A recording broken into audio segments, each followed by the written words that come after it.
And welcome back to Powers to the People. Nothing can change the shape of things to come. Yardbirds. When's the last time you heard a Yardbird song? Well, right here on Talk Radio 1380, where the radio revolution is brewing, the best bumpers in all of talk radio. And the best guest, too, we have Richard Lim, who is an analyst with the Department of Homeland Security, joining us now. And we're going to kind of talk about the new Cold War that seems to be going on, and how America is losing its it's losing its prestige around the world. And of course, we have countries like Russia, where Vladimir Putin is out there saying America is now the parasite on the economy of the world. You have the Chinese lecturing our vice president when he goes over there to visit, and then he's actually apologizing and saying he understands the whole idea of one child per family in China, even though that it's totally unsustainable, because like our Social Security here in this country, soon they're going to have very few people supporting a lot of old people over there. Let's welcome into the program. Richard, glad to have you on board. Hi. Good to talk to you. It's been a few months. Yes, it has. You had me on several months ago when I was talking about the Founding Fathers and George Washington. Yeah, and is that website, I'm sure it's still up. How do we get to that website again? Oh, it's www.firstinpeace.com. All right, and I encourage everybody to go to that website and learn about our Founding Fathers. Today, though, we want to talk about a little something different, and that is America in the world, and how we've kind of lost a little bit of prestige in the world. We've lost a lot of respect in the world. Nobody fears us militarily anymore. I mean, Syria, they stubbed their noses at us. Even Gaddafi did, until he was finally deposed. But what is going on with America and the world? Now, you're an analyst for Homeland Security. Where do you see America's place in the world these days, and are we entering into a new era of Cold War? Yeah, I actually, I think I wanted to talk about the Cold War, the great conflict that happened between the superpowers from 1945 to 1991, because I felt that it had so much relevance for what was happening today, and there's so many lessons that we could gain from it, and so many misperceptions about what happened. And I think essentially one of the things that academics have tried to take apart and try to ignore about the Cold War was that, yes, you had two superpowers, and that's how they like to talk about it, but the biggest thing, I think, is that essentially you had one system that basically said that the state is God, and then you had another system that said that that presupposed a God, and that liberty comes from a God. Of course, that was the American system. It was the first modern country to actually say that, we exist because our rights come from God, and therefore, as a result of that, we're entitled to them, and government is built to basically to respect those rights and to protect those rights.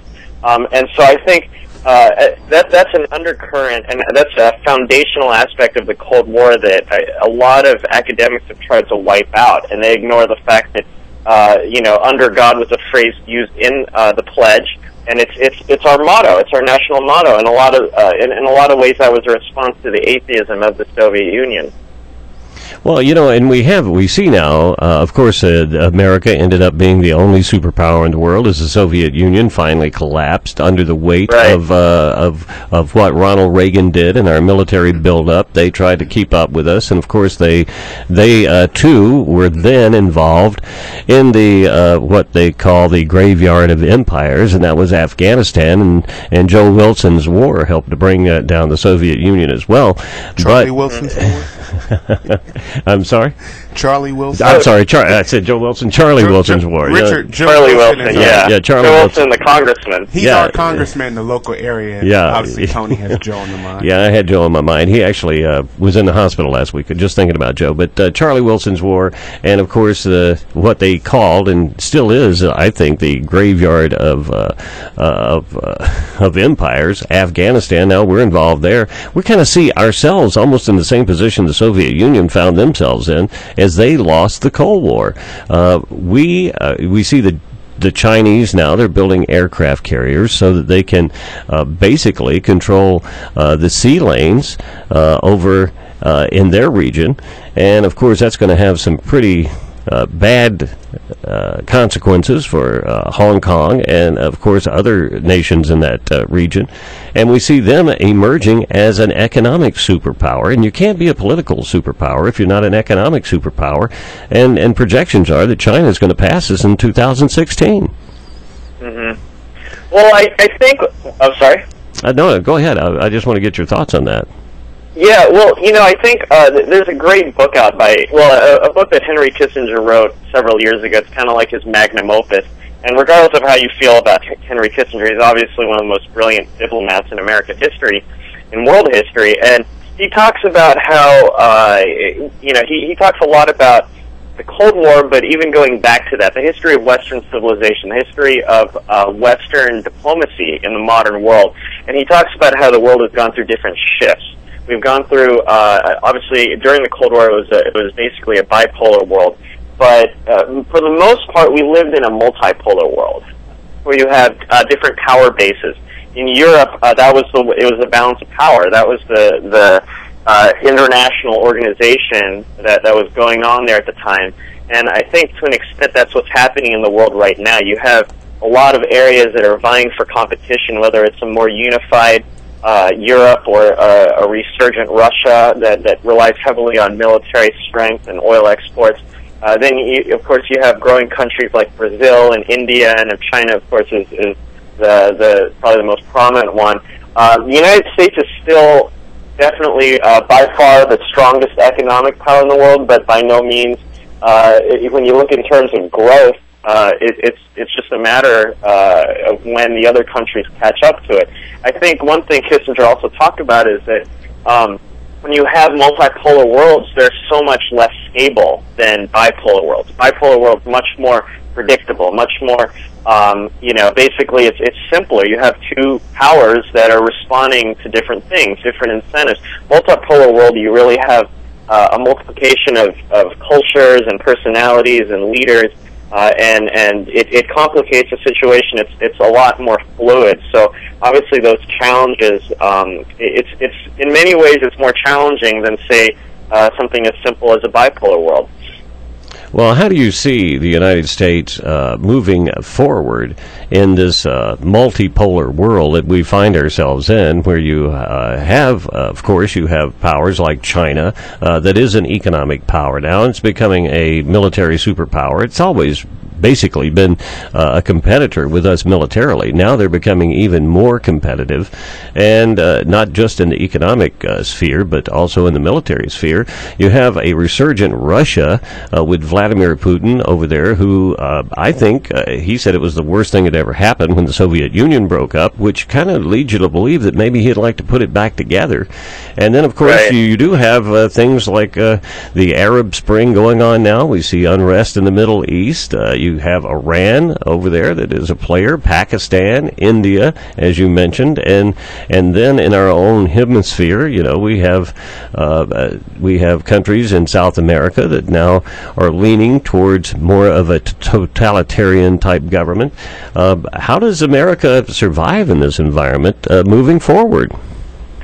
No, that's a great question. I think when you look at the great dissatisfaction that's going on, not just in America, but in the Western world, I think it was Time magazine just this past week had a cover that had a photo of the riots that were going on in Europe and said that, is this the end of Europe and the West? And I think there are a lot of people that feel that, maybe Western capitalist countries, democratic countries, just are inherently unable to sustain themselves. You look at the fiscal situations in all these countries, even Japan, and anytime you introduce the capitalist model, there seems to be a tendency for countries to overspend. I think it was Senator Rubio who made a great point at the Reagan Library, saying, we have the world's greatest economy, we're the strongest country in the world, but we've built a government that not even the greatest economy and greatest country in the world can sustain, and that's saying something. So those are things definitely to be wary about. But at the same time, I think one of the great lessons from the Cold War is that, as much as we might feel that this challenge is the worst challenge we've ever felt, that's nothing new. I mean, that's what America's faced ever since it was born, whether it was fighting the most powerful colonial power in the world, the British, in 2 wars, or if you look at during World War II, when we were in many ways unprepared, and I think we had the 19th greatest Navy in the world in World War II, and we basically had to turn it around and confront the Nazis and the Japanese. During the Cold War, you had a lot of people asking the same questions. A lot of people were questioning whether America could sustain themselves. And you look at, say, in 1949, when President Truman was getting much more unpopular, and you had the Chinese, at the time I think it was 700 million Chinese citizens falling under communism. Then you had the Soviet Union gaining the atomic bomb, and then a year later, the Chinese go on the offensive, and actually in North Korea, in the Korean Peninsula, you had a war that broke out, and then a few years after that, the Chinese took the initiative and challenged the United States. You had a lot of people doubting whether America was could face the challenge. Same thing happened at the end of the Eisenhower administration when the Soviets were the first to put a satellite in space, a man in space. They were building stronger weapons than we were. You had the same thing at the end of the 1970s. It was the decade of Watergate and Vietnam, and at the very end, during the Carter administration, the Soviets appeared to be on the upswing. So I think a lot of times we have a tendency to doubt ourselves and whether we could face what's going on. Of course, we have to find the right person to do that, to lead us in that situation. But I think it's a lesson that even if we feel that we're going in the wrong direction, if we stay true to our values, we can become the leader again. Well, Richard, I want you to, can you hang on with me for a little bit? Sure. We got a hard break coming up here in just about a minute, but Demetrius has a question for you too, and I have several more. I want to get into this because it better not be about the Lakers. No, with Demetrius it would definitely be baseball, but we'll try to stay away. We'll try to stay away from that.